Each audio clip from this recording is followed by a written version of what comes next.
Hello and welcome. I'm Lloyd with the QMI Technical Training Department. Today we're going to perform the Driveline fluid service. With that, we have our Driveline. Some of you may ask, why is it called a Driveline service when we used to call it a differential service? Well, differentials in most vehicles just refer to the rear of the car. If you think about it though, the Driveline, which also encompasses the transfer case and four-wheel drives, also manual transmissions, and also front differentials. So if we call it a Driveline service, it keeps top of mind that we have more than just a rear differential that we can service on a vehicle. With that, our Driveline machine, as you can see, has a power cord that's long enough that will reach the battery with the vehicle in the air. Have your attachment for your new bottle fluid, your waste bottle that needs to be emptied per service. You have a magnetic filter in here that filters the waste fluid so we keep the pump safe. This will need to be checked probably every 4 or 5 months, not something that you need to do very often. If you do notice that the fluid is slow coming out, you may want to pull this apart, brake clean, can clean it up, put it back together, and then you're ready to go. We have our red and black service hoses. They have ball valves, so we have fluid to stop fluid seepage when they're hanging or when they're hanging on the floor. Then we also have a tray for our adapters to go here. On the front of the machine, we have our 2 toggle switches that operates our waste pump and our new pump. We also have our differential fluid. This particular vehicle takes 75/90 synthetic, which I have out here. 2 bottles handle most of your small vehicles and light duty trucks. We then may need the limited slip additive, which we will determine later in the service if we need it or not. So that's what we need for this service at the moment. On your shelf, you have 2 other fluids that are at your disposal. One is a 75/90 non-synthetic. That's going to fit a lot of your older applications that you have coming in there. Also, you have a 75/140 synthetic. A lot of times that's going to fit your front end differential four-wheel drives and some of your rear. Most of them are 75/90. So with that, we're going to start the service. All right. Now we have our new bottle of fluid with our pickup tube.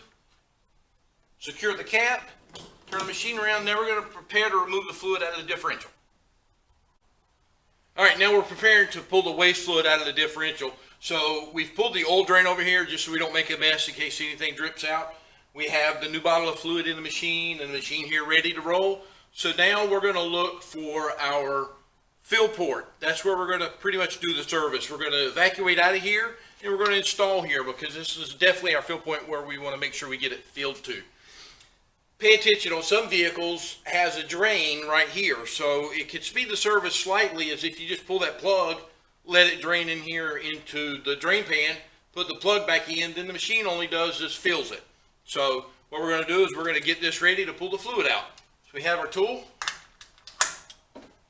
We got that loose. Going to remove our plug. You also, on the plug, this is a magnet. You also want to make sure there's no chunks of metal. If there's a hard, large piece of metal that's attached itself to here, you may want to stop at that point, bring one of your managers into it because there's probably a bigger problem in there than replacing the fluid. We have our waste hose. We're going to want to use the largest adapter in diameter that we can. We've attached it. We're going to open the ball valve. And now we're just going to position this to where we can get down to the bottom of the fluid here so we can pull it all out. So we have that there. We're going to come to our used fluid. We're going to turn it on. And you can see the fluid coming out of it right now. We're going to pull this out until we see air. Once we see air, we'll be ready to go to the next step. All right, now that we have all of the waste fluid out of here, we need to determine if we need to add the limited slip additive to it.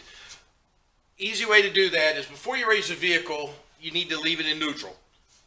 Then just rotate one wheel. If the other wheel doesn't rotate or rotates in reverse, you've got a standard differential. You don't need to add anything else to it. If the other wheel turns in the same direction, you will most definitely need to add one small bottle to one half gallon of fluid that you put in. So if you put 2 bottles of fluid in, you're going to need 2 bottles of limited slip additive. Always add the additive before you add the bottle. So what I would do here is snip this, squeeze it into here, fill my bottle in it. If this bottle empty and I had to go to a second bottle of differential fluid, put a second bottle of limited slip in first, then add your fluid into it until you see it run out the side. So what we're going to do is we're going to put new fluid in here now. We have our red service hose. We're going to put the same adapter that we had. Now the best part of adding fluid is we just need to make it inside the hole so we don't make a mess anywhere. Open our ball valve. Key point here, when you see the fluid coming out, do not use this as a cutoff for the fluid. This is only to keep it from leaking after the service is done. You can damage the pump if you deadhead it. So always operate the pump on and off from the face panel. Once the service is over, then close this ball valve. So now we're ready. We're going to install the new fluid.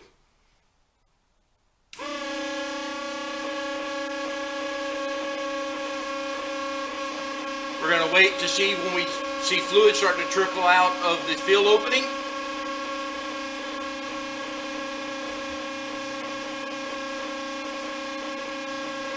And there it is. At that point, turn the machine off by the rocker switch first, then close the ball valve. At this point, we're going to clean up, reinstall our drain plug, and then we'll be ready to finish the service. Now that we started putting our plug in, we've cleaned the old fluid, or the new fluid that was here, so we can definitely check for leaks when we're done. We've got this as far as we can get it by hand tight. Now we're just going to put a wrench on it and snug it.